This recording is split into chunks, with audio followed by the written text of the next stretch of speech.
Hello, good evening, and welcome to episode 24 of the British Hive Mind, coming to you via the Daily Chaos or Daily Brexit page on Facebook, and coming through the Hive Mind here on YouTube as well. Yeah, sorry about the lack of a show yesterday. There was a couple of technical issues, a bit of technical difficulty, and it got to a point where it's past 9 o'clock, and I was like, oh, no, we'll have to give it a rest this evening. So come back. More power, more force, better than ever. So, yeah, this is episode 24. And, yeah, the topic of this evening, what we're talking about this evening, is happiness.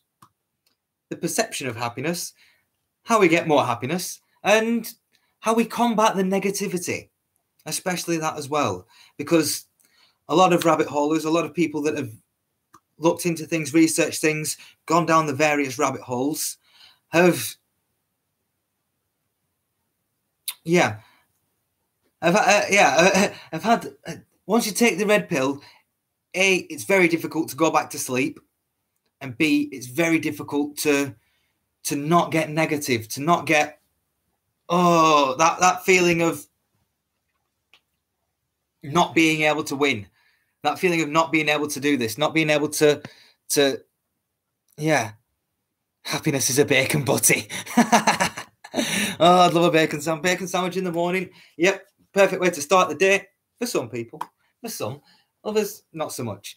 But yeah, it's very difficult to, once you've opened your eyes to the world that's around us, it's very difficult to shut it off.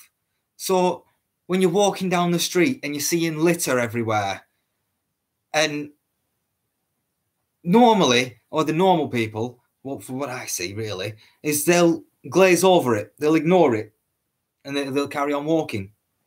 Whereas somebody with more of an inquisitive mind, someone who's taken the pill, will actually look at the litter and go, why is that litter there? Why? Is it because the council is being underfunded and we can't afford to clean the streets?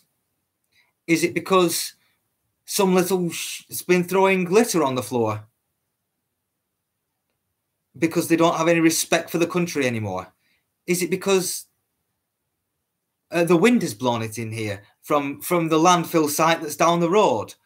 You know, we'll look at it in that way and analyse it. And once we start analysing things like that, it seems to, you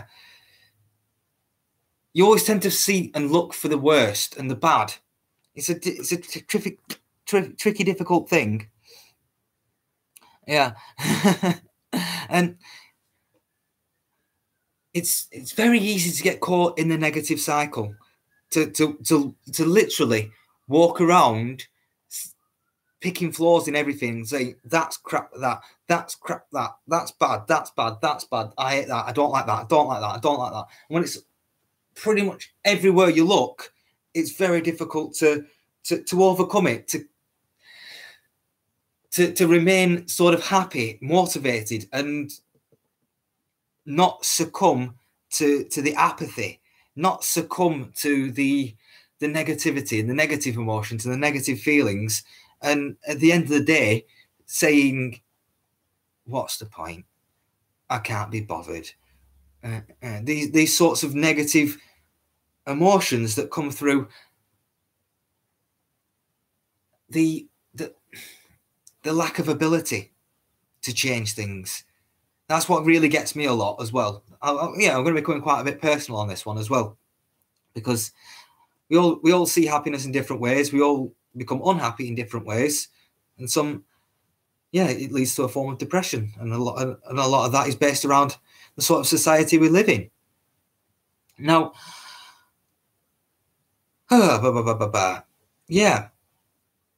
so what makes me I hate litter in the street. I hate seeing it. You know, I walk into town and the streets are filthy, absolutely filthy. Crisp packets, bottles, rubbish, everything, everywhere. Frigging dirty baby nappies, like that. Disgusting. And Christ, the latest one to roll out is baby wipes. Non-biodegradable plastic containing microplastic containing baby wipes. Because people are flushing them down the toilet because that's the easiest way to get rid of them. Or just throwing them out of the pram. Oh, I'll just clean my little baby's face with the baby wipe and then throw it on the floor. Oh, there isn't a bin in the nearest 100 yards, so this can of pop that's in my hand, I'll throw it on the floor. Laziness, easy way out. That's a lot of that, and a lot of it's been brought in by design. If you aren't patriotic, if you don't love the land that you live in and love the land that you're walking upon, you're not going to want to protect it. You're not going to want to make it clean. You're more likely to just go, yeah, throw it away. It's a slippery slope and a cycle that has been put in place by the deep state, the elites, the evil of this world, to destroy our community values, our community spirit, which was once so strong. So, yeah, that makes me unhappy. Really unhappy. Because once you, like we do, scratch beneath the surface, get rid of that veneer that they like to coat everything with, you know, the rose-tinted spectacles they want everybody to wear. As soon as you take them off, as soon as you scratch beneath the surface, you start to see the reasons why. You start to see things for what they truly are. And I know this from my own personal experience and from other rabbit holers' experiences, that it does grate on you. It gets to you. It starts to eat away at the happiness that's in your core. The happy, happy person walking in the sunshine can quickly turn into an angry, frowny person, an unhappy person, just by seeing the state of the streets, the litter that's all everywhere. Just by seeing some idiot drive past in the car at 50 miles an hour in a 30 limit when there's school kids walking about. Things like that get great on you, annoy you. And you can be walking around, yay, happy, I'm having a great day. And then, boom, gone, boom, gone, boom, that happiness is gone. And then you've got to sort of fight to get your happiness back. You've got to struggle and try and strive to try to get the happiness back that has been so easily taken away from you. And I know we're going to move onto this one in a little while. We'll go into this in a bit more detail. But the fake happiness, fake happiness that's thrust upon us through material want, through material happiness. Well, yeah, I am happy because I have a 50-inch TV in the corner of the room, but that happiness has only lasted for the time I spent in the shop buying it. I've now got it home. I've now set it up, and now I want an even bigger one to make me happy some more. Consume, obey. Can't afford it yet? Get into debt. Buy it today. Pay us tomorrow. It won't matter. You only pay a little bit more. Yeah, but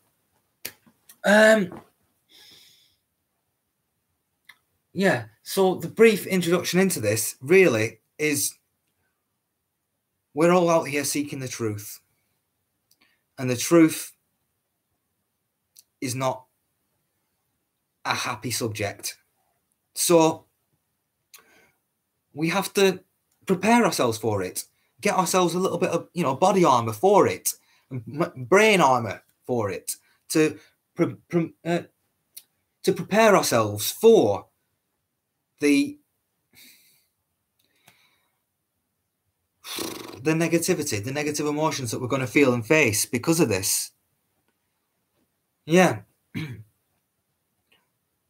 Because once you start to learn some of the deep, dark truths of the political establishment, as soon as you start to learn the deep, dark truths of our social construct, as soon as you start to learn the dark truths of Islam, for one, you'll really either get A, angry, which will then turn into negative emotion, or B, be unhappy, which also leads to negative emotion.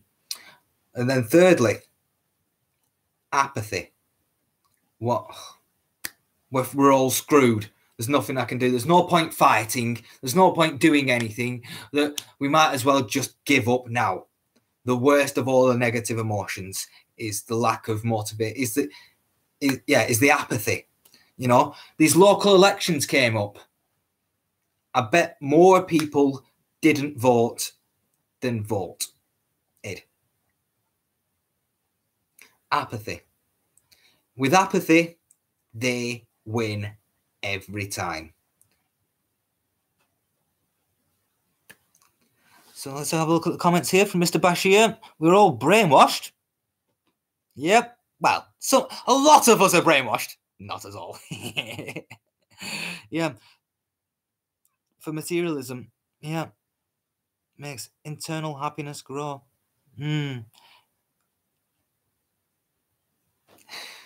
That's it. All of us chasing this materialistic goals, or trying to keep up with the not them scumbags, but keep up with the next door neighbours. Oh, the next door neighbour drives a Jag. Oh, well, I've got to have something, but I'll have a Mercedes. You know, this sort of yeah. A couple of comments have come in about the local elections. 30% bothered to vote. That's how corrupt our political system is. It's not a democracy when everybody doesn't vote. Yeah. And Lisa's coming at 29%. 29%. 1 in 3. Less than 1 in 3 voted. You know, I scrapped my vote. I wrote things on it that I wanted to write upon my vote. So the people have got to read that now, which is good. But it's scrapped. It's null and void because I wrote extra things on the ballot paper. But my choice was Lib Lab Con. Do I want to be conned by the Lib Lab Con? No, I do not. Do I still want to partake in our political system? Yes, I do. However, I want to change it fundamentally. But it's one of those. Is partaking in it, making my own bed to lie in? Or is not partaking? Yeah, it's one of those. You're stuck between a rock and a hard place. The rock being, I vote for someone I don't want to vote for, or I abstain from voting, or I spoil my vote, or I don't vote, and then I don't have the voice. I can't change anything. Nothing's going to change. My voice does not matter at all. It's but that's what apathy does to people, and that is one of the most negative of emotions. To feel powerless to do anything, to feel not just powerless to do anything, but then the lack of want to do anything about it, to sit there, curl up and literally take it. It's not a very good feeling. It's not a good emotion. Yeah. So Labour has been in my area for over 25 years, and they've got in again. Yep. My area, I've totally switched off from it now, to be honest with you, at the moment, because I know we're in a Muslim Labour stronghold, so it doesn't matter. When there's more than 50% Muslim Labour voters, Doesn't matter. It doesn't really particularly matter what I vote for. There's a majority of them. So, yeah. So let's move away from. Yep, 5 by 5. So let's move away from the corrupt, crappy voting system, because we know it's corrupt, we know it's crappy, and we touched upon that on the daily chaos, which carried on a little bit. But now we'll put a pin in it and put it over there for later. I was just touching upon the emotion of apathy and how it's actually coming to fruition with less people voting than ever. I've been here for ages. Yeah, I've been waiting for you to join in. I've been speaking. Well, your mic checked, and that was all we heard. Oh, I've been trying to speak when you've been speaking, and it just hasn't been working. I don't know what's happened. Oh well, I've got a really bad echo though. Oh, well, you're live in the room now. If you just say a sentence. Good evening. Yes, it's kicking back through mine. Give me 1 second. Technical issues. Right, let's check again and see if it's kicking back. See if it's. Mic check. Yep, still echoing. Yeah.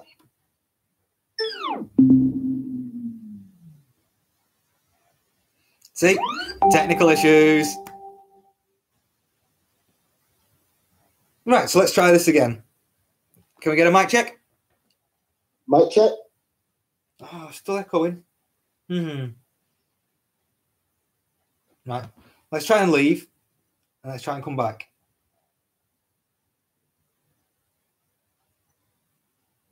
Let's try again. Oh. Mic check. 5 by 5. Perfect. That's it. There we go. Technical issue sorted, and back to the show. Right. So yeah, I also think so my perspective on the happiness and how I would say easement within oneself. For me, I explained to someone, someone asked me today, why are you so happy? I went, I can't explain. Or no, what makes you happy? That's what I was asked. What makes you happy? And I said, well, I am happy. Nothing generally makes me happy. I am happy because I'm at peace with myself. I know what's happening in the world. I know the truth, or as much as the truth as I know so far. There's a lot more to be exposed. But I have a goal. I know what I'm doing. I know where I'm going. I know how I'm going to do it. And yes, that deep rabbit hole of pizzas. Yeah, we'll just leave it as that. Yeah, pizzas, or Pizzagate. We'll just call it Pizzagate. We'll leave it at Pizzagate. Which is a good opening for people to go and look into. If you're going to look into Pizzagate, go on to WikiLeaks, go on to DuckDuckGo, or Tor or Onion or whatever you have. Try not to use Google, tracks you. Yeah. And type in WikiLeaks and then Pizzagate. And it will come up with the emails about Pizzagate involving John Podesta and the likes of him. Obama paying $65,000 for pizzas and hot dogs. Hot dogs. Yeah. And just to put a note on, right? The White House does not permit ordering food from outside. They have specific people, specific foods that they have, and they're vetted, and yeah. So the ends is they couldn't order food from a restaurant or anything like that to go into the White House. That's not an option. for the White House or the president or anyone. Then you have to question what those hot dogs were. We'll leave it as that. But even going down that dark rabbit hole of there, the month, it depends on how far you go. I've gone pretty far and come out the other side just about. I was away for a month, but after that, I knew that my goal was to save children and the next generations to come. Yep. That's the simplest way that I can put it. And will I go by any means of doing it? To a certain degree, yes. I will definitely put my life on the line to do so. And that's the degree I'm going at. So, yeah. But I will only accelerate things or move up a level in activity as a reaction. If you know what I'm saying. I'm not going to start going full-blown revolutionary without of my own means. It will be as a reaction to something else that they have done. Yeah, I will not get violent myself personally. No violence. But no, I will react. If somebody acts towards me violently, then I will react. Of course, you have to defend yourself. Yes. One has to defend themselves. That's why I said I'd do it reactionarily, as a reaction to them doing something towards me. I'm not talking about fighting. Oh, no. I'm talking about actually getting involved in politics itself. Yeah. So the individual person like you and I, we're the ones that need to get into politics. We're the ones that need to get into councils, get into these places. Anyone can do these jobs. These aren't even jobs. These are honoured-based roles, appointments. Yeah. And that's the fundamental problem with politics. They see it as a career when it is not. Yeah. Well, do you think I want to spend a lifetime from the age I am now to like past retirement within Parliament? Are you mad?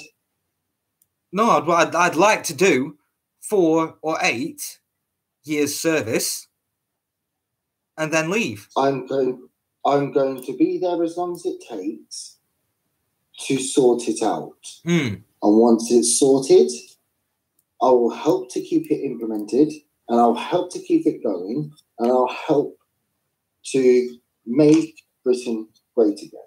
Yeah. Sorry, Facebook's being cheeky buggers and it's kicked me off. Well, what would one expect? Yeah. What would one expect of fascism? Yep. Here we go. Let's start the feed again. Oh wait, no, it's still trying to do it. Crying out loud. Oh. Well, to the viewers on YouTube, you see, you get a much better broadcast on YouTube. It's not the best camera. It's not the best lighting either. But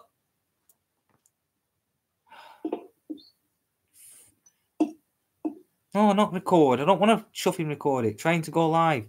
Oh, silly Facebook thing. Yeah. Definitely got a red flag against my name. It's up to the average person now. It's time for these career politicians. No, not record. I don't want to shove him record it. Trying to go live. Oh, sorry. Trying to produce a show here. Right. Start live video. Cancel. Start live video. No. It's saying I've got low frigging network coverage when I'm 2 foot away from a chuffing router.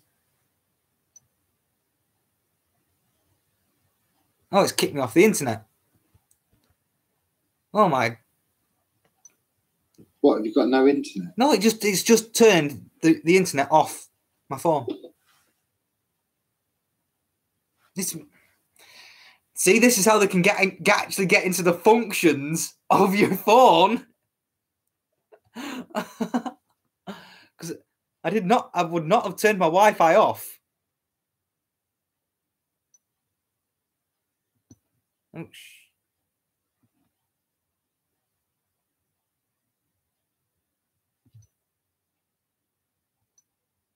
let's just clear it all there. Sorry, everybody. More technical issues for the show. My apologies. But like with you, we do have to stream on Facebook because it's the most popular platform. Yep. Hey, somebody's come over from Facebook, hopefully, over onto YouTube whilst we're getting this mess sorted. Oh, sorry, buddy. Why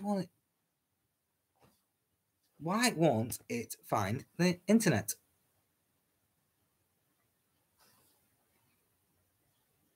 See, the establishment, the government, the technocrats don't want us to discuss happiness, do they?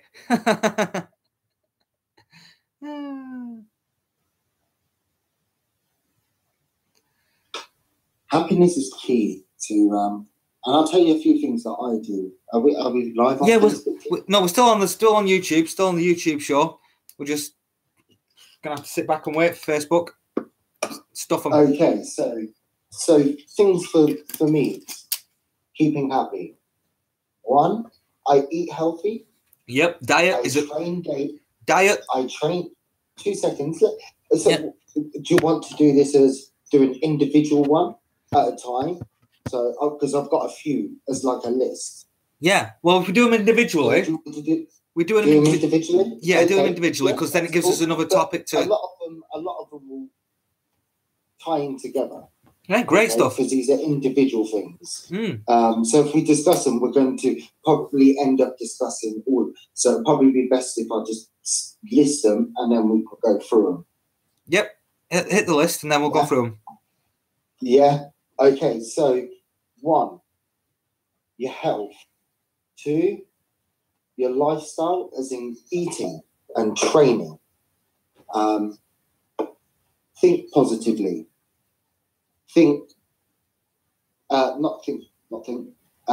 Act positively. Also, build a belief, whatever that belief is, but build a belief. Stay strong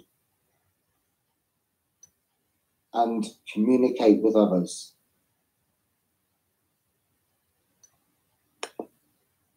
Right, just give us one moment. And we're back live on Facebook. Hi, everybody. Facebook kicked me off. So we're just running through a list of things that we do in our own everyday lives to try to promote happiness, to try and keep us happy, and to try to also spread happiness as well. Because that's one of the greatest things about happiness is it is contagious. If you see somebody walking down the street with a smile from ear to ear, doing a little bit of a dance, that rubs off on you. You'll get a smile as well. That is me. Yeah. I'm that person who's always walking down the street or wherever I'm going, big cheesy grin on my face, right? And I'm dancing. I'm jolly. I'm happy. Hi, how you doing? Yeah. I speak to everyone. Oh, but literally speak to everyone. Whether it's just a hello, some people like to have a little chat, and I'm like, this is cool. We can have a little bit of dialogue. I like this. Yeah, it's good. This is what we used to do. This is what our grandparents used to do. Our great grandparents and so forth. They all used to do this. Yeah, because we're a civilization. You'd walk down the street literally saying hello to everybody, especially up north. Up north, you'd be like, all right. Hello to literally everybody, because you literally knew everybody, because we'd all be a huge community, happy together. And what else was I going to say? Oh, bugger. My brain farting. But you just had a brain block. Yeah, brain fart. Yeah, yeah. But yeah, back to the list, because the Facebook viewers need a refresh on that, a recap on that. Sorry, pal. So it's okay. So you got to think of health. So be healthy. And then you got lifestyle. So your eating, and which is built into your lifestyle, health as well. But it's taking what I mean by health is responsibility for your own health. So and then lifestyle. So like your eating habits and drinking habits, and then training every day. Train a little bit every day, whether it's half an hour or 45 minutes or an hour. Just train. It's really simple. It's really easy. You don't have to use weights. You don't have to go to gym. You can do it at home. No, just and now do. It's sunny. Go out into the field.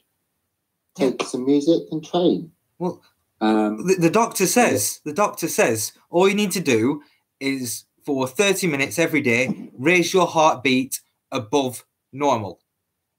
If that's just a brisk walk or a walk up a hill, still exactly the same, still good for you. Just that little bit of light exercise can be a lot in terms of happiness. And thinking happily and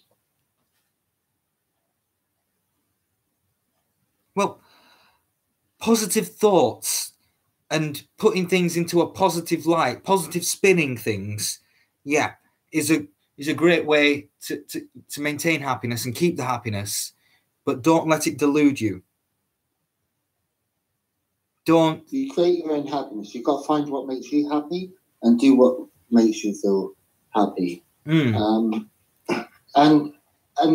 just be strong, be true, and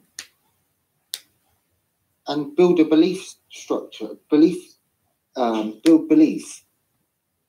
Because if you have no belief, you've got nothing. I firmly believe that I can make this world a better place. I firmly believe that, and I will do everything I can to start putting that belief and that want into action. And I'm sure you're the same. You believe that you could make this world a better place. And that's... I do. And that's why I'm doing what I'm doing. Yeah. And you're doing what you're doing. And that's one of... obviously with me, my direction, which you well know, I am going to get into it, into politics, and that's because it has to take someone of the general public to get back into politics, to make other people believe, oh, do you know what? Yeah, they can do that as well. It can be done. All of us can do it. You've got to believe in yourself, know where you're going, know what you want to do, and where you want to go and how you want to get there. Well, I've always been taught that you have to have a goal, an ambition, something that you want. Then from that point, you can work your way back in steps of how you're going to get it and how it should be accomplished. And then you can mark those steps up as accomplishments.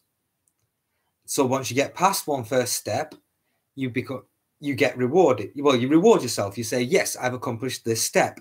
Brilliant. This is my next step. I'm going to congratulate myself now. Have a cup of tea. Yay, brilliant. Well, this is my next step. Focus on the next step. Work towards the next step. Once you get it accomplished, excellent. You're on the way. Moving on. And tiny little rewards as well. Little small steps with little small rewards. Big step, big reward. This sort of reward system that you place upon yourself. Don't look for others to give you rewards for your actions and achievements and accomplishments. Don't look for gratification from others. Self-gratification, self-ratification, self-belief, self-determination, self-motivation, all key components to happiness. And once you've fulfillment, to fulfill and feel fulfilled. You'll get that sense of fulfillment once you get past that stage, and once you get past the step that you've got towards your goal, you'll get that sense of achievement. And that sense of achievement is something very powerful, very, very powerful, especially in the human psyche. If you can say that you're going to do something, get up, go, do it, and you've done it, that feeling is one of the best feelings in the world. And we have to strive for that. And yeah, like we were saying, having a reasonable goal, having something, a target to aim for, a direction to focus yourself, a direction to focus your life is key. It is. It's paramount, because if you're on a ship with no destination, you're just going to sail around in the ocean for ages and ages and ages, and then you could die at sea. You need a direction in life, and I think I like how you use the sea, how we're in Admiralty law. Yes. What is your relationship? Yes. Yeah. I'll just read a comment out here. What is your relation to this ship? Yeah. Do you understand? So you stand under me. Thank you. Thank you. Consent is given. A contract has been formed. Thank you. Yeah. There's a great conference coming up. I don't know 100% details of it, but I've seen a couple of videos, and it's all about that. And I want to get in touch with the guy that's hosting it and see if we can maybe get him on the show and do an entire show dedicated to that sort of aspect of law, legalese, and the real world that's put in front of us. Because I'm sure a few of our viewers will know this. Are you driving this vehicle? Are you the driver of this vehicle? Is this vehicle parked? We're going to use these words and these terminologies to trip you up so we can freaking arrest you. Or we can charge you, and we can give you a nice big fine. Because not parked, stationary, sir. Stationary, stopped. Or I'm not driving, I'm the traveller. I'm travelling. Yes. Via automaton on the public highways. So yeah, we're going to do a whole show dedicated to this. Hopefully, if I can start to set things up and get guests and stuff like that. If I can put some more effort in, I can get more results. Yeah, but just read out a comment here. But don't do all that work. Then switch the telly on and undo all the hard work with propaganda programming. Yeah. Well, that's what happens a lot with the social construct and the social society we live in nowadays. Well, actually, you can change people's points of view. Oh, yeah. TV. I have done it very quickly over the last month. And I found a really good way of doing it. Well, hold that thought. Hold that one, because that one's on tomorrow's show. Because it's going to be Friday special tomorrow's show about waking people up and talking to them. This is not about waking people up. This is about stopping people from watching TV. Well, this isn't waking people up. Or understanding the propaganda shite that is projected to them. Okay, well, we can touch upon that. Because if you're... It's just ever so slight. It's just ever so slight.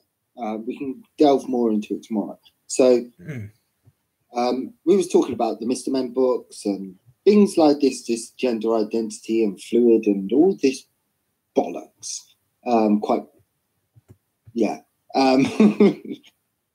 And I kind of turned them to realize what is being said, whether it's about Trump, whether it's about the UK, whether it's about Syria, and I've shown them as well.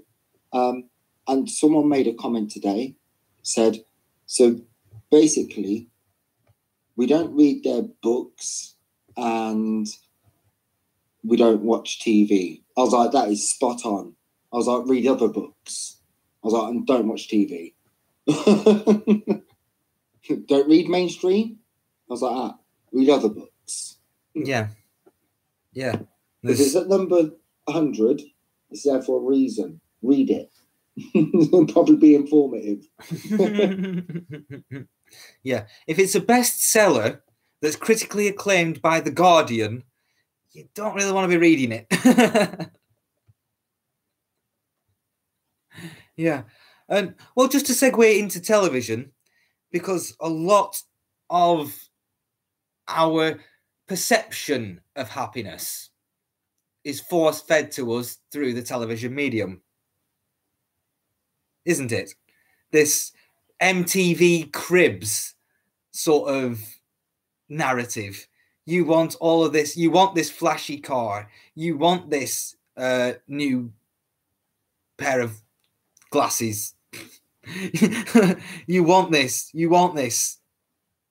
You want your life to be like this. If you had this life, you would be happy, wouldn't you?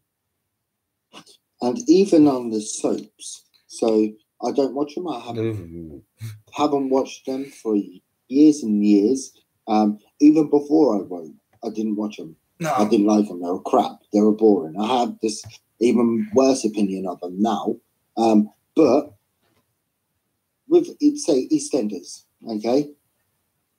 People either will think that, oh, well, my life isn't that bad. At least I have a better Christmas than EastEnders, right?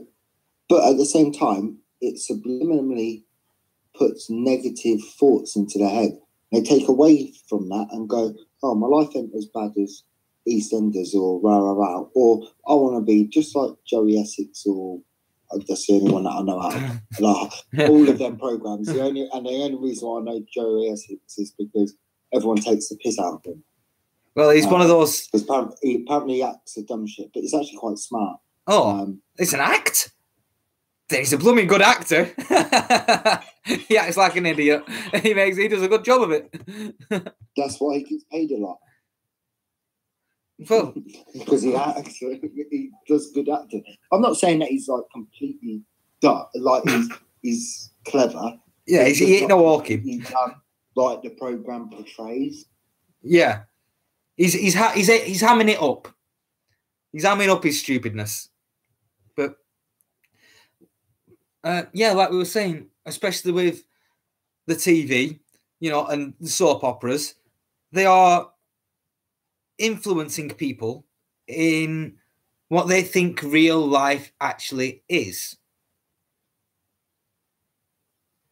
So if it's they think if they go to Essex, they're going to be living that lifestyle. Yeah. Fortunately not. Or if everybody's cheating on the soap opera, it's okay to cheat.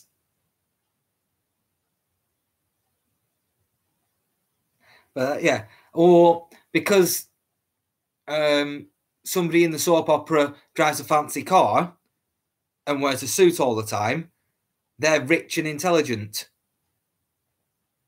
So if I want to be rich and intelligent, I need to be driving a fancy car and wearing a flashy suit.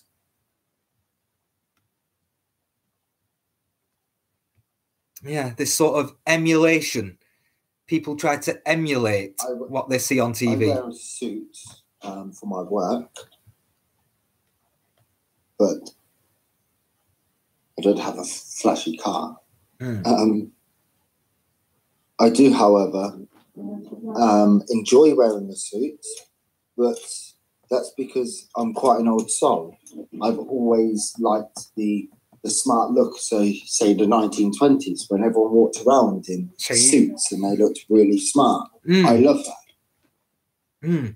Well, it's a darn sight better than wearing your pants around your freaking ankles and your boxes up above your waist.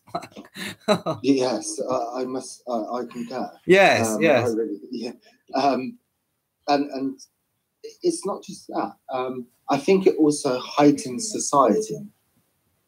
If we was all to dress the same, as like not exactly the same, obviously not everyone's going to dress in suits, but if there was more like men in suits, Well, and we conducted ourselves in the right manner, and there was women of the same stature, same thinking, who wanted to dress nice and smartly, I think this would be very good for society. Well, you shouldn't do it to make yourself look good and to make others look bad, or to make people want to be like you. Sadly, the 80s happened when it comes to the suit. So the suit actually became the uniform of the arseholes, didn't it? Really? But yeah, because they took it out of society when they took it to the furthest degree of being, the suited yuppie jet set sort of muppets stomping around the city in the suits, and that really besmirched the suit's image, because, like you said, in the 20s, the 30s, it was the proper man's clothes. It was the well-to-do fella that was, your everyday normal sort of person. But then the 80s happened, and it turned into like the power suit with big freaking shoulder pads, and I want to be, the biggest chief with my Armani suit on. And I would say it more happened in the late 60s, when all of these other items came out. There was more extravagant items because we'd had more travel across the world and more influence on society, and globalism was deep in its claws. And they wanted to create leftism. Well, these snowflake lefties, they succeeded in a lot of cases. Yeah. How can somebody who gets offended and has to go over into a corner to cry defend a nation? How can a nation be afraid to offend? Yeah.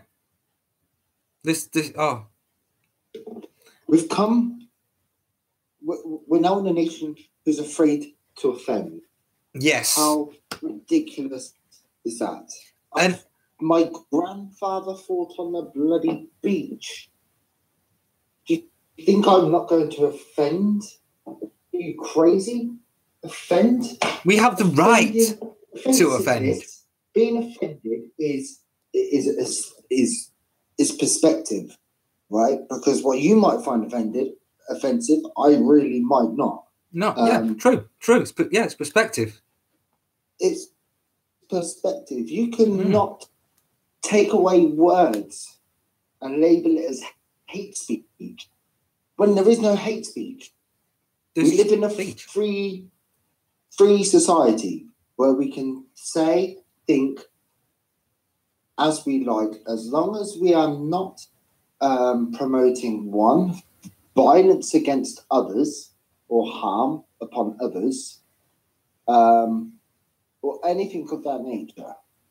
All right? If it's stating, guess what? Islam isn't a religion, it's an ideology that's actually a cult.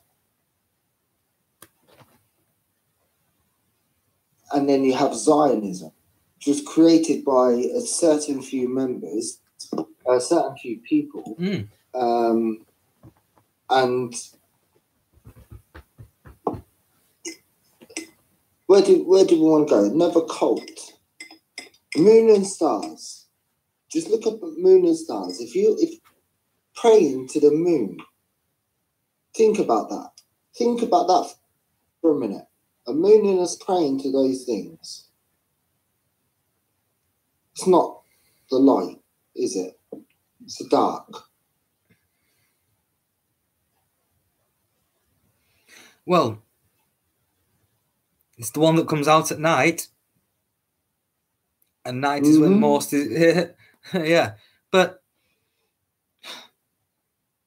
this unwillingness or this inability to offend people, I see that making a lot of people unhappy as well, but more of a frustrated sort of unhappy, because you have to sort of censor yourself. You have to, you can't say that. And this holding back, you've got to hold back and you can't let it loose and say what you want, is frustrating, as well as it does make you unhappy. If you can't express yourself. I think you're completely right. I also don't think you can change anyone's mind. People will only change their own mind. You can only give them some information or other perspective for them to change their mind. You can give them the tools to change the mind, but you cannot change it yourself. You cannot change it for them. Yeah. Yeah. I agree with that. I say that, and I say to people, like, I'm an outspoken person.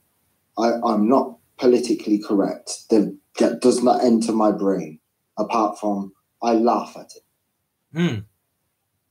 I think it's pathetic how we're in a society in 2018, right, that we cannot speak what we feel and think. Something fundamentally wrong there. Most definitely.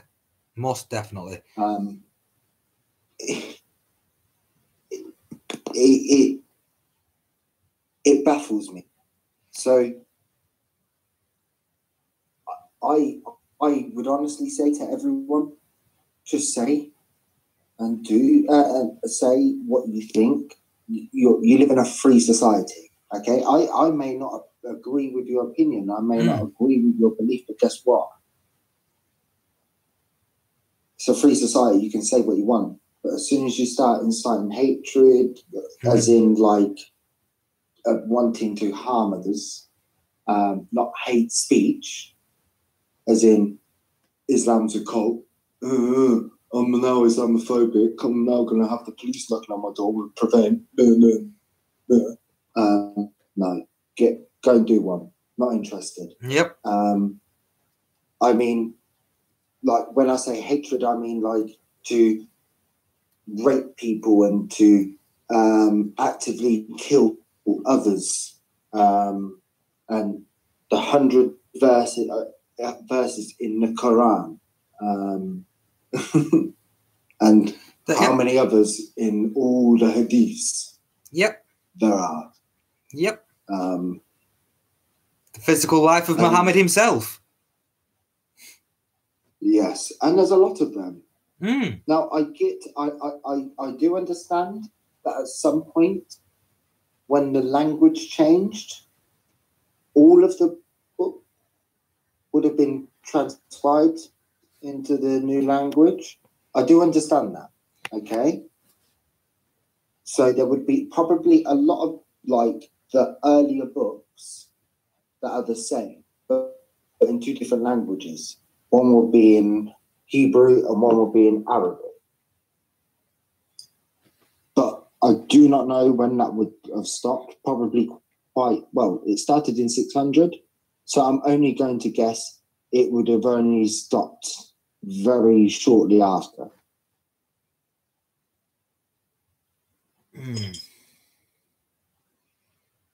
But there's still a lot of hadiths. There are a lot of hadiths, and then you've got all the other books that they. Then you've got the actual clerics themselves that can make shit up as they go along. They can make up fatwas and they can make up the rules as they go along. They can say, snore's haram. How often do you think Muhammad fucking saw snore? Snore's white, so it's haram. All this sort of codswallop that they come out with. Or you look at the Catholic. Oh, your mic's bad, mate. Have we lost you? Possibly. But yeah, you're definitely having mic troubles, mate. Can you hear me? Yep. Loud and clear. Yeah. Oh, not anymore.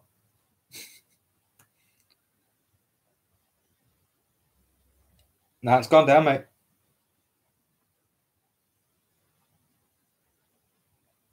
Now I'm pretty sure you're talking, but you're not coming through you're not coming through over to me. So whilst you get that sorted, we'll try to carry on. Yeah. Hello? Yep. You there? Can you hear me? Yep. Yeah. Okay, so yeah, you look at the Catholic Church with the Pope. Explains a lot. He changes everything all the time. Well, no, he can only change things upon a moral issue, on a moral plane. That's the only thing he can If change. he changes it, it's not his decision to change. Or shouldn't be his decision to change anything. The Pope can only make decisions upon a moral level. So anything that's moral, like contraception, that's a morality issue, and that was one of the only things that the Pope can change. But when it comes to sort of scripture or why are we talking about religion? We all know it's all freaking farcical anyway.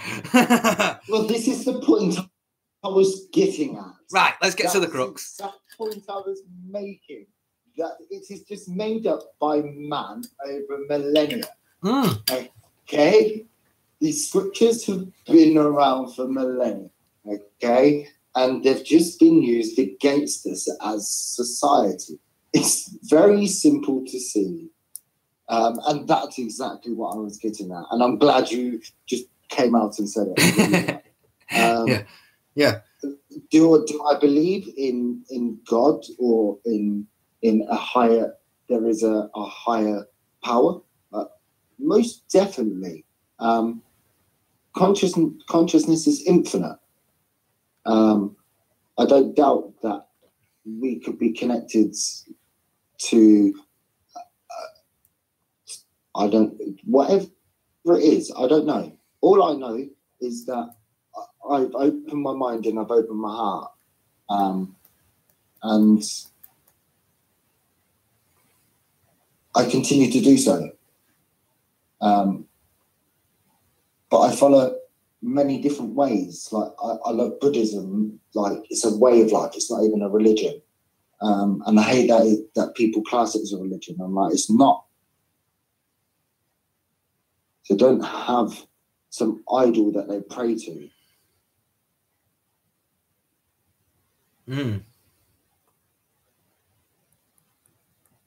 But it is a form of ideology.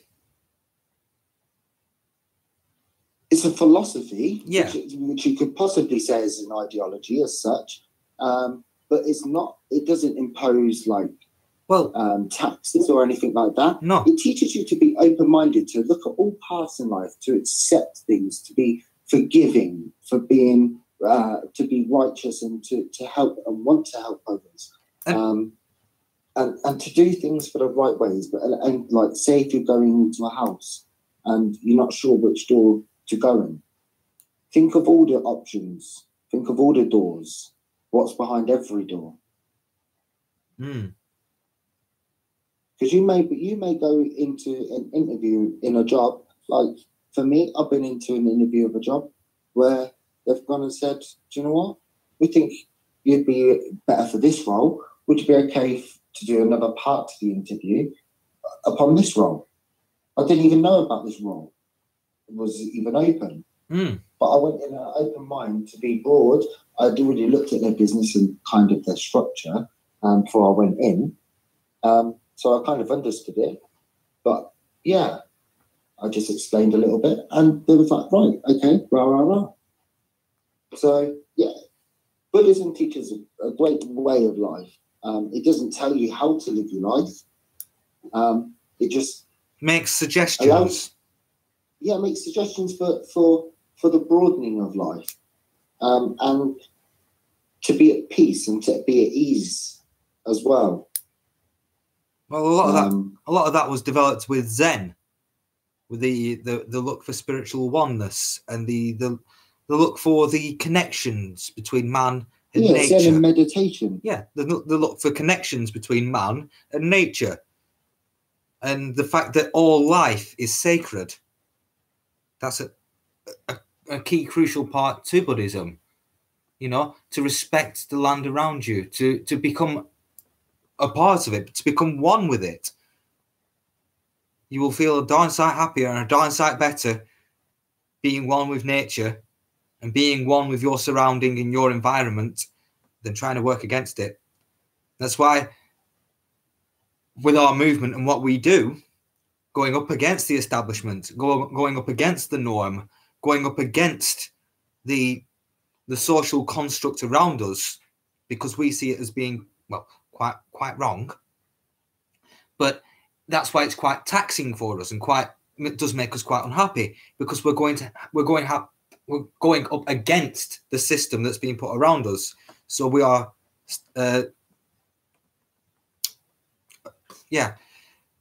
we are being the abnormals. Hello? Yeah. You back? Oh, we lost I lost you. Yeah? Oh, new headset. No, new headset. New headset. Yeah. So they've designed this structure there, haven't they? This rat race. It's not even that. It's also the fact that you have on a lower level, you have trolls working against you.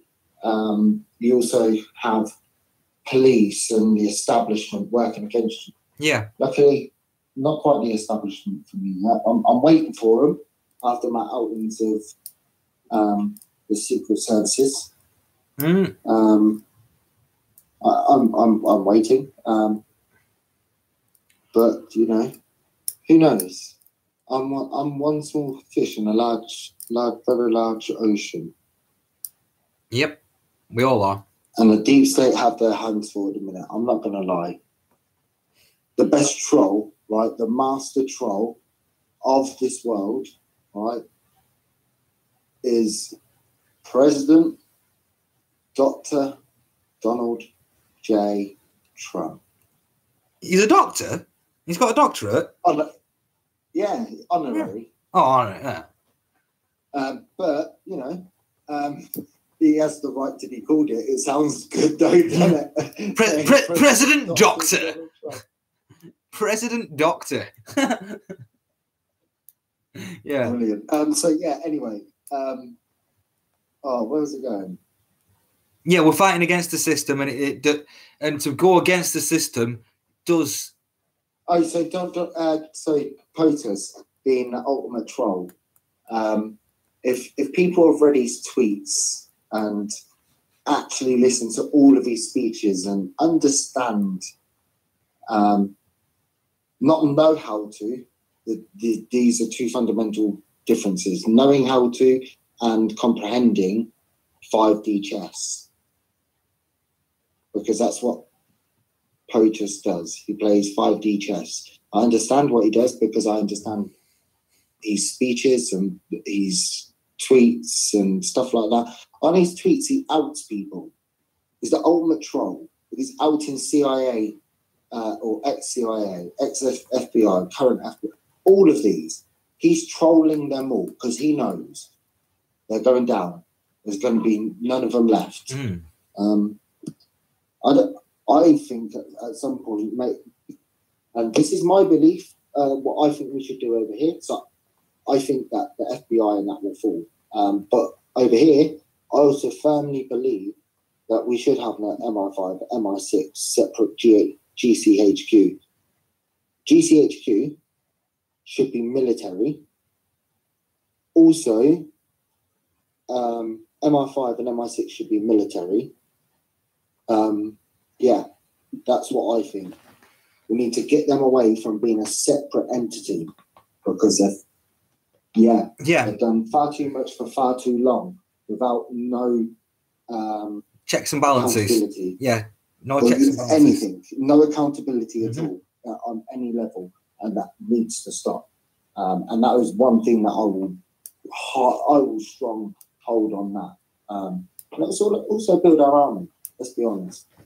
Well, why do you need so many different agencies? You don't need it. You don't. It's to shell things off.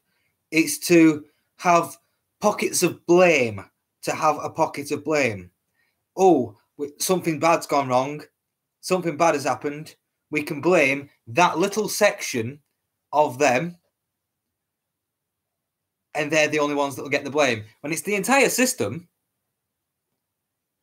that's to blame, they can just point and focus the blame at one of the little ABC, so am I this, am I that, or one of the certain sections of it, so they don't all lose their heads. Now, there's... They're deplorables. Well, they'll have scapegoats, shills, and people to throw under the bus as and when is necessary.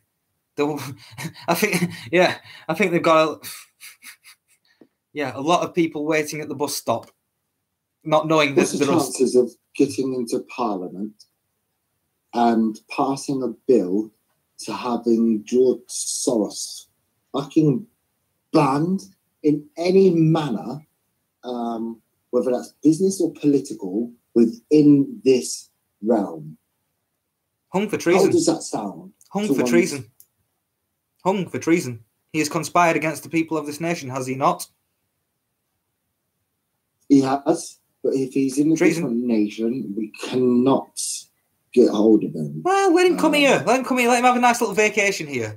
Let him come and inspect the gold at the Bank of England. He doesn't know. He and others don't need to know about this bill. Oh, let's stitch him bill up. Can just be passed, and punishment would be from under the Constitution and common law. Whatever that the consequences are, he would be punished. I think the whole world would quite frankly thank anyone for doing that. Christ. Anybody. If we killed him, there'd be a 5-year disco on his grave. That many people will want to dance about upon it. I'm not advocating violence. And I won't advocate violence either. Well, I will. For a simple reason is because it feeds ammo to certain people. Now, that's not saying that I won't defend myself, but I'm not going to advocate it. If that makes sense. Well, I'm a firm believer time's running out. We've tried to win this war with words for far too long. That's what I believe. I'm not going to advocate for it. I'm just going to say it's a necessity. It's going to... The needs must. The need must when the devil is at your door. Okay, so like I said, defending myself is not a problem. Yes, but it's finding the correct way to defend yourself. Is the best defense a swift offense?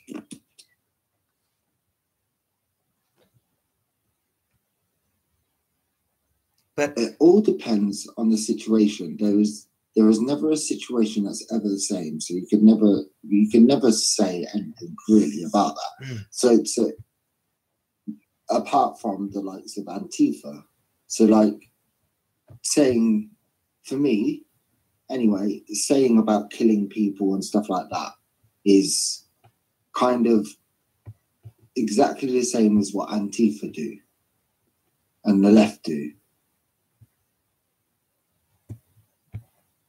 Now, I understand that you mean that you believe that he should be hung for what he's done. Yeah. And you're not... Maybe I'm right. You're not meaning people go out and kill him. No, I'm not. Wait. You just mean that you didn't... For the treasonous acts that he's not only done in this country, he's done all over the world, he should be punished severely for it. Anyone commits treason, they shall be hung by the rope until they are dead. after due diligence and due process, and he is found guilty of treason, of which he is, he should be hung by the neck until he is dead. Law. Common law. The law. But, like I'm saying, due process. There has to be a trial. There has to be due process. We can't... We have to get some yes. non-lefty, liberal, brought out Luciferian judges first. Let's get them out. yeah. We need a nice clean slate. But it's a very difficult slate to clean without violence. I'm sorry, I have to say that. It's a very difficult slate to clean without violence. Well, you could say, look at Donald Trump, okay? The Conservatives never took any violence in regards to having Donald Trump elected, and he's surely done exactly what you're saying without violence. No, the slate is nowhere near clean. The swamp is nowhere near drained. No, and the judicial system, but the judges in America, certain areas, of them are gone. Certain areas, all of them are gone. You should look at the amount that he's actually fired and replaced. Yes, but that's mostly around Washington. The right places. When you need them in the Supreme Court, in the High Court, and in Congress, all the right places. This way you need these people. Okay, so your little courthouse, right? So your local courthouse, them sort of judges at the moment, they don't matter because they still follow legislation. But people in the High Court, Supreme Court are the ones that have brought out the dirty ones.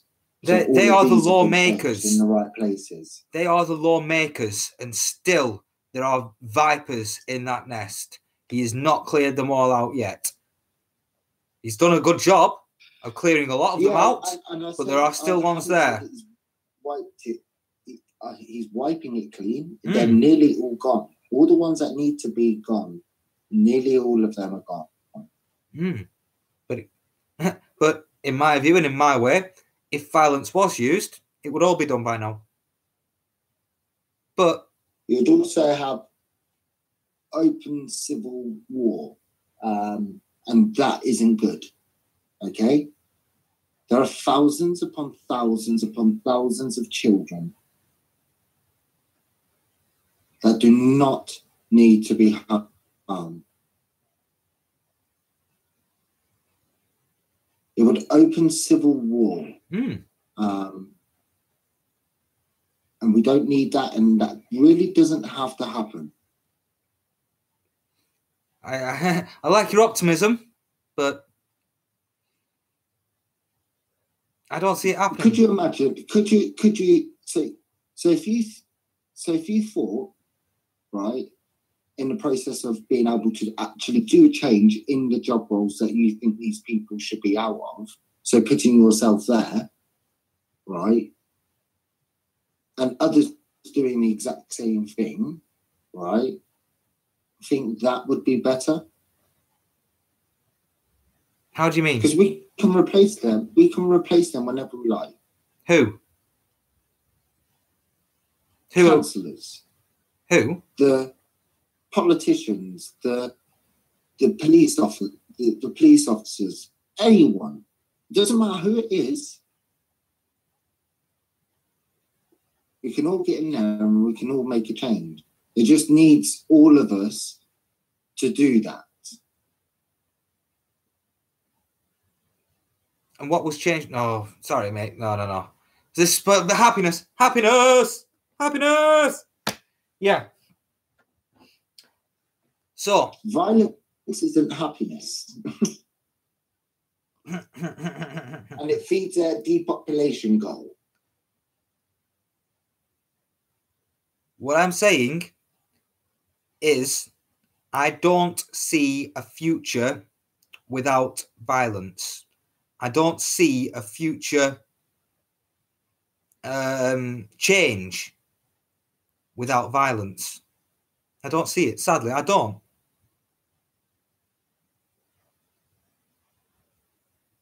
But I will try every non-violent route I can. I will try. I will put the effort in.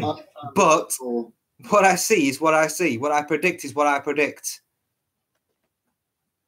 And for me, especially after Sunday, gave me even more belief that we can do this with no violence. Even, and I take my hat off to Tracy. All right, she stood up there and she, after all that her and the other parents have been put through, their 3 children, being systematically covered up. She stood up and outed Theresa May. She stood up and outed her in her own front yard. Man, do you know what? In some sort of sense, it was like, one way of putting it is like an American woman shouting at another American woman, calling her out, right? But think of that on a bigger scale, like on a truer, harder scale. But Tracy meant that, and do you know what? I put Tracy there too. Could easily replace Theresa May and do a better job. Well, the Prime Minister's only a freaking figurehead. That's it. They don't actually do any proper work or anything proper. That's why I like that we've done it outside Downing Street and Whitehall. Yeah. Instead of just doing it at Speaker's Corner or Leicester Square or anything like that. And to go to Twitter and to go to the offices of Twitter. Whitehall controls 10 Downing Street, 11, and all the others, and all the other MPs. So we set a president, and you know what? I was happy smoking cannabis whilst standing there as well, especially with them standing there watching. Well, I think after about 100 people walked past me while standing 5 foot away from a police officer smoking. Actually, I first rolled it and then started smoking it. And then I passed it to someone else. They was like, "Are you really smoking that here?" It's like, "Yes, it's completely fine. Don't worry." Well, and they just looked at me. That's just like, what? That's And just a sign of the police. Smelled everywhere.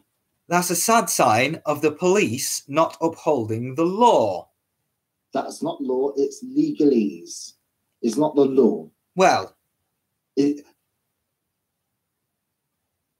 drug legislation. Okay, it's a legislation. Yes. It's not law. Common law does not. Can you get sent to prison for it? No. Yes, you can. Why haven't I? Because the police because the police do not have the capacity. The prisons do not have the capacity to uphold the law. It's not law. Like I said, can you go to prison for it? You can go. Can the government take away your liberty for not doing the law? There's law and there's legalese. Common law does not state that I cannot smoke cannabis and that I should be punished for smoking cannabis. The law does not state that you should pay council tax. The law does not state that you should have a driving license. The law does not state that you pay tax. Can you go to prison for all of those? Yes, because people do not know how to act in the right manner when coming into these situations. As we discussed about the the driving license itself, about traveling. You're not a driver, you're traveling. This was dude. This was just a poke. This was a poke to get you to express that. So it was a bit of a throwing the ball in the air so you can hit an home run. Yeah. But we've come off Facebook now because my battery's died on my phone. Oh no. So it's not getting kicked off one way; it's the other way. Yeah. But and I simply explain. And let's face it, right? 420. What has been in Hyde Park for the last 5 years? I've been going for the last 3 or so.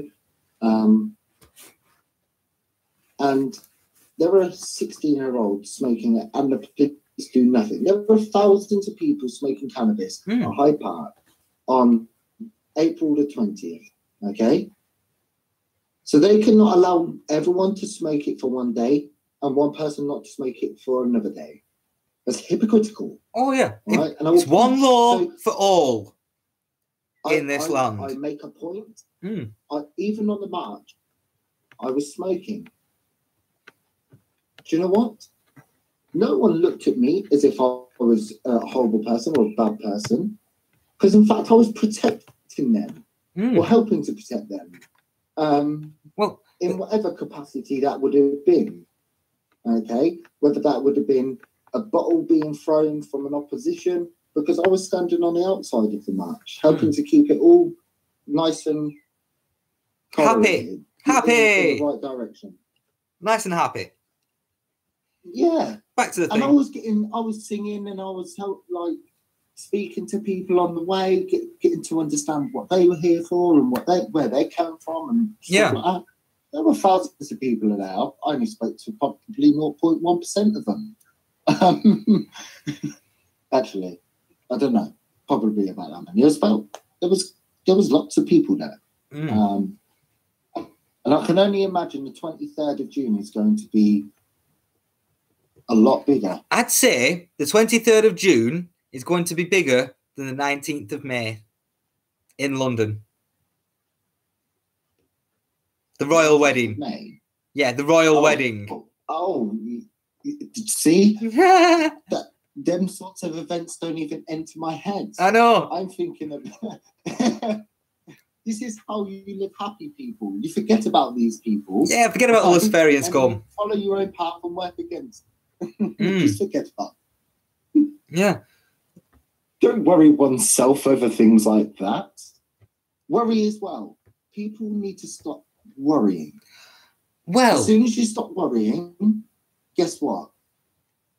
Nothing happens. There's a difference. There's a difference. There's a big difference between worry and concern. Yes. Worrying about something. Very, very good point. Yeah, worrying about something, is it going over in your head over and over again, and you're like, and you start flapping about. Being concerned is to look upon something, see that it's wrong, and think about how to make it better. Or see that there's a risk. Yeah. And looking at the situation and say, that's a bit concerning for me. A couple of things may have to change. Or worry about that. Or there's no point worrying. Really, there's no point worrying. Especially over things that you cannot change. Well, worrying is focusing on the problem, not the solution. Yes. If you're worrying, you're thinking there's a problem, there's a problem, there's a problem, there's a problem. Whereas you should be thinking, oh, there's a problem. What can we do about it? What can I do about it? All right, if I can't do anything about it, I can either put a pin in it for a later date and see if I can come back and get it later on, or I'll take a step back and I'll, propagate it to see if anybody else can come up with a solution. Yeah, and exactly what the hive mind is all about. And the hive mind, they're just people. The hive mind is everywhere. It's everywhere, everyone. Yeah. You know, your local pub. And I would say, even if you don't, like, for people, if even if you believe in freedom of speech and you're a patriot, but you don't like the likes of Tommy Robinson, still come to the events because it's worth coming to get to connect with other people. That's my opinion. Okay, me myself, I like Tommy. Okay, I see nothing wrong with Tommy. He's just voicing out his opinion, and it's not even his opinion. A lot of it's factual information. Yes. Or it's a fact-based opinion. Or it's a fact-based opinion. Yeah. Okay. Or the opinion can be backed up by fact. And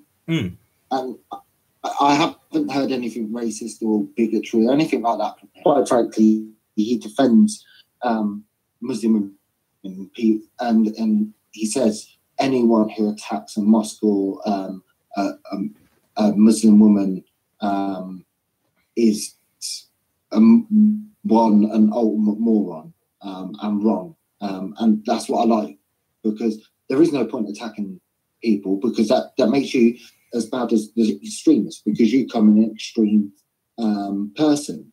To be honest with you, we should have tackled Islam with humour a long time ago. We should have been laughing at their silly beliefs. Billy Connolly did. Yeah. And he done it very well. And I must say, and if I'm honest as well, you've got people like Daniel Bostock with ISIS parody. That is humorous. I find it hilarious. And I know that acts are abhorrent, right? And I know the thing, but it's funny, right? And because I understand it as well. Because we've got British humour and very British senses of humour, we can laugh at the abhorrent.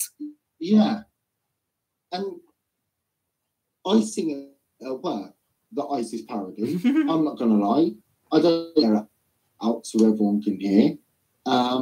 I've sung it to a few people, and now they've gone away and they've listened to things and they've gone, do you know what? He sings about real things and blah, blah, blah. And I was like, this is why I'm directing you to these sorts of things. Yeah. And even someone who didn't like Donald Trump, right? They said, I like that he uses Donald Trump and Putin. It brings a good humour to it, right? And a few people I've converted from Trump haters to Trump. I won't even go to say as supporters. They don't like his attitude or anything like that, because they don't fully understand or comprehend 5D chess. And I said it's very complicated. But they do understand what he's doing, and he's doing good things. Yeah, they understand that the media's against him for a reason. Media narrative. Yeah, I've helped him understand what the media narrative is in regards to one, Brexit, and I've tried to drum it into people. It's not Brexit. We're not fighting for Brexit no more. No. We're fighting for our independence. Yeah. And I've explained to him about this new part to PESCO that they've opened up for Great Britain. After we've left, where they said that we can sign this part of the treaty and still be connected to the bloc through our armed forces. Yeah, no, thank you. And they can still take money from us. They can still take money from us because of PESCO.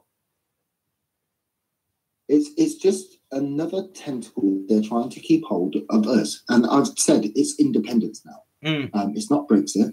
And someone said to me, there was like, it's a birthright for some of us. I was like, it was a birthright for you to be lied to and be treated and have traitors working against you with your life.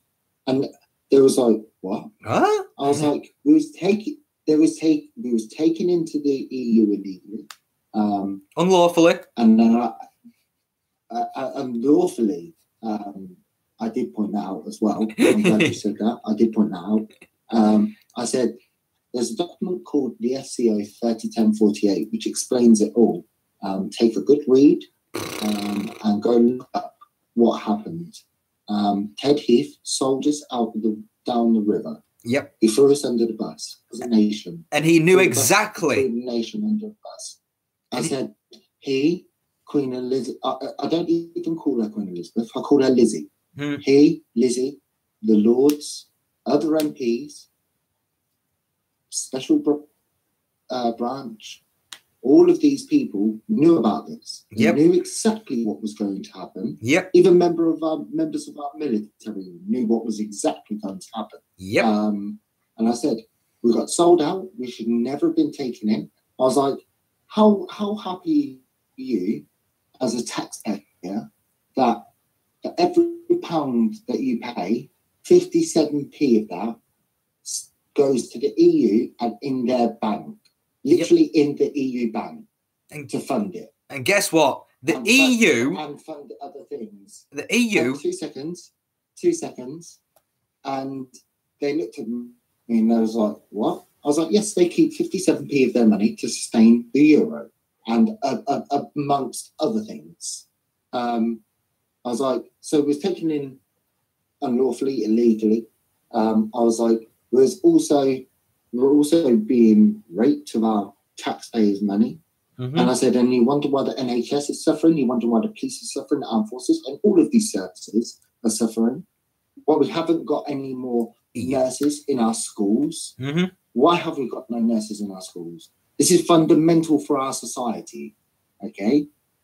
I remember going to see our school nurse. She was a very nice lady, and I couldn't imagine not being at school and not having her, because I was one of those boys who was always falling over and always getting hurt. That was just me. So I was in there every 5 minutes. And we need these people back. And we can't do that without that extra 57p. I went, so that £350 million a week sounds about right now, doesn't it? Yep. And they just look at me and they're like, wow.